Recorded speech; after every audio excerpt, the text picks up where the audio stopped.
ఇచ్చట గమనించవలసిన విషయం ఒకటి కలదు. జీవి చేసిన కర్మలు చెడ్డవైనచో అతని కర్మానుభవం వల్ల మొండ్ల చెట్లు విత్తనమగును.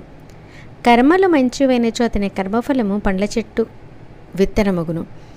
భగవంతుని రక్షణకు ఉండును. కానీ మనము ముండ్ల చెట్లను పండ్ల చెట్లమా అన్నది మన కర్మలను గుణములను అనుసరించుండును. తోటకాపరి ఒకే కాలువ ద్వారా వానికి నీరు పంపును.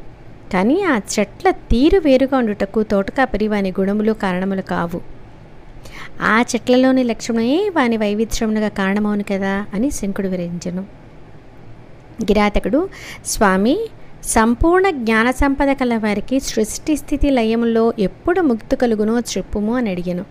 శంకుడు ఇట్లన్ను, 4000 యుగములు బ్రహ్మకు పగలు, రాత్రియు 4000 యుగముల కాలమే. ఇట్టి ఒక రాత్రి ఒక పగలు